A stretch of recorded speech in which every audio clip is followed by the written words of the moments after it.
दोस्तों, बिहार में चुनाव से पहले ही भाजपा में कलेश मच गया है। हालत ये हो गई है कि अमित शाह को 10 दिन के अंदर ही दोबारा बिहार भाग कर आना पड़ रहा है। दरअसल नरेंद्र मोदी के करीबी और उनकी सरकार में मंत्री रहे आरके सिंह ने मंगल पांडे, सम्राट चौधरी और दिलीप जायसवाल पर हमला बोल दिया है। जनसुराज पार्टी के संस्थापक प्रशांत किशोर ने इन तीनों नेताओं पर गंभीर आरोप लगाए हैं। जाहिर सी बात है कि पीके के आरोपों से तीनों नेता घिर गए हैं, लेकिन आरके सिंह ने अपने ही नेताओं को घेर लिया है। हालात ये हो गए हैं कि बीजेपी में गजब की स्थिति है। अभी तक तो सीट शेयरिंग का सिरदर्द था, अब अपनों में ही कलेश मच गया है। आगे बढ़ने से पहले जान लीजिए कि पीके ने किस पर क्या आरोप लगाए हैं। सबसे पहले बात करेंगे सम्राट चौधरी की। सम्राट चौधरी पर प्रशांत किशोर ने आरोप लगाया है कि इनका मूल नाम राकेश कुमार या फिर सम्राट कुमार मौर्य है। 1998 में सदानंद सिंह मर्डर केस में आरोपी है। फर्जी उम्र प्रमाण पत्र बनवाया, नाबालिग दिखाकर जेल से 6 महीने में छूट हासिल की। 1998 के शपथ पत्र में खुद को 7वीं पास बताया, बाद में ग्रेजुएट और पीएचडी का दावा। सुप्रीम कोर्ट दस्तावेजों में परीक्षा में फेल, केवल 234 अंक, राजनीतिक लाभ के लिए फर्जी डिग्री का इस्तेमाल किया। सम्राट चौधरी यहाँ के उप मुख्यमंत्री हैं। क्या ये सत्य नहीं है कि ये मर्डर के इल्जाम में जेल में थे और जेल से सिर्फ इसलिए छोड़े गए क्योंकि इनके पिताजी या इनके घर वालों ने इनके नाबालिग होने का सर्टिफिकेट दिया? इसके बाद प्रशांत किशोर ने मंगल पांडे पर आरोप लगाए हैं। पीके ने आरोप लगाया है कि कोविड काल में 2.25 करोड़ के फ्लैट की संदिग्ध खरीदारी, एम्बुलेंस खरीद में घोटाला, बीजेपी प्रदेश अध्यक्ष दिलीप जायसवाल से 25 लाख का लोन लेकर दिल्ली के द्वारका में फ्लैट खरीदा, जो बाद में उनके पिता और पत्नी के खातों से ट्रांसफर किया गया। 2020 में जायसवाल के मेडिकल कॉलेज को डीम्ड यूनिवर्सिटी का दर्जा दिलाने के बदले ये लोन लिया। दिलीप जायसवाल पर प्रशांत किशोर ने आरोप लगाए हैं। आरोप क्या है बता देते हैं। प्रशांत किशोर आरोप लगाते हुए कहते हैं कि राजेश शाह हत्या मामले में संलिप्तता और मामले में छेड़छाड़ की गई, मेडिकल कॉलेज से जुड़े भ्रष्टाचार के मामले, मंगल पांडे को लोन देकर उनके कॉलेज को डीम्ड यूनिवर्सिटी का दर्जा दिलाने का बदला लिया, जिस कॉलेज में क्लर्क थे उसी के मालिक बन गए, जो फर्जीवाड़े का संकेत है। अब साफ है कि पीके के खिलाफ पूरी पार्टी को एकजुट होना चाहिए था, लेकिन पार्टी में बिखराव मच गया है। ऐसा नहीं है कि सिर्फ बीजेपी में ही यह हालत है।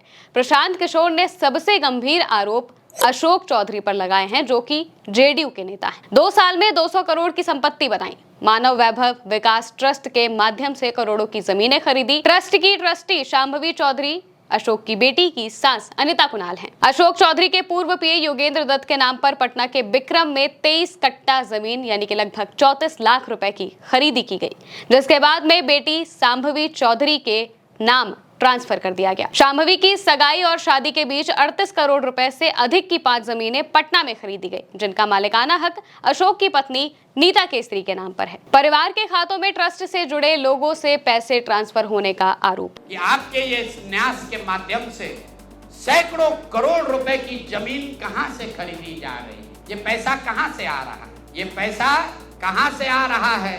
क्योंकि इस ट्रस्ट के ट्रस्टी जो कुणाल साहब की पत्नी हैं, उनके बेटे हैं, इनमें और अशोक चौधरी के पत्नी के बीच में डेली का बैंकिंग ट्रांजैक्शन का रिकॉर्ड हम लोग के पास है। तो मैं अभी सिर्फ इतना ही आपको बता रहा हूं कि पिछले 2 वर्षों में जब अशोक चौधरी की बेटी की सगाई हो गई, तो सगाई से शादी के बीच में 38 करोड़ रुपए की जमीन पटना में खरीदी गई है। टोटल 38 करोड़ 44 लाख 40 हजार इतने रुपए का तो चेक से पेमेंट हुआ है। चेक से पेमेंट हुआ है 38 करोड़ 44 लाख 40 हजार। 12/5/2022 को पहली जमीन ली गई 23 करोड़ 40 लाख 30 हजार में। 12/5/2022 को एक दूसरी जमीन ली गई जिसकी कीमत है 8 करोड़ 89 लाख 70 हजार। 8 दिन के बाद 20 मई 2022 को फिर एक तीसरी जमीन ली गई जिसका वैल्यू है 3 करोड़ 44 लाख 41 हजार। फिर 2 महीने के बाद 14 अप्रैल 2022 को जमीन खरीदी गई 7 करोड़ 20 लाख का। फिर 4 दिन के बाद 18 जुलाई 2022 को जमीन खरीदा गया 15 करोड़ 50 लाख का। और ये सारी जमीन इंगेजमेंट और शादी के बीच के डेट है, उतना ही आपको बता रहे हैं। और ये सारी जमीन का मालिकाना हक अशोक चौधरी के पत्नी या सायन कुणाल, उनकी माताजी अनिता कुणाल या उनसे जुड़ा हुआ जो ट्रस्ट है उसके नाम पर है। अशोक चौधरी पर प्रशांत किशोर ने आरोप लगाए तो अशोक चौधरी ने 100 करोड़ रुपए का मानहानि का नोटिस भेज दिया, लेकिन इन आरोपों ने जेडीयू में भी बवाल करा दिया। पार्टी के प्रवक्ता नीरज कुमार ने कहा कि अगर आरोप लगे हैं तो मंत्री को जवाब देना चाहिए। असल में प्रशांत किशोर ने बीजेपी और जेडीयू दोनों जगह झगड़ा करवा दिया है। एक तरफ तो चिराग और मांझी टिकट के लिए प्रेशर बढ़ा रहे हैं, तो वहीं दूसरी तरफ भाजपा में आरके सिंह ने हंगामा करवा दिया है। ऐसे में अब उम्मीद है कि जब अमित शाह बिहार आ रहे हैं तो वही इस झगड़े का निपटारा करेंगे और सारे नेताओं को समझा बुझाकर शांत करेंगे, क्योंकि बिहार में चुनाव की तारीखों का ऐलान कभी भी हो सकता है।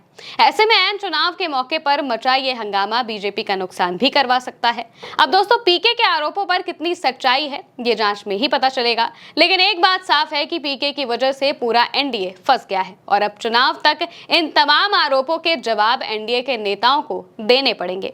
आलम तो ये हो गया है कि अशोक चौधरी मीडिया को देखते ही भाग रहे हैं, तो बीजेपी के नेता आरोपों पर खामोश हो गए हैं। प्रशांत जीतेंगे, हारेंगे या खेल बिगाड़ेंगे ये जनता तय करेगी, लेकिन फिलहाल चुनाव से पहले बिहार की सियासत गर्मा गई है। अब देखना होगा कि अमित शाह बिहार आकर क्या क्या संभाल पाते हैं। आज के इस वीडियो में इतना ही। नमस्कार।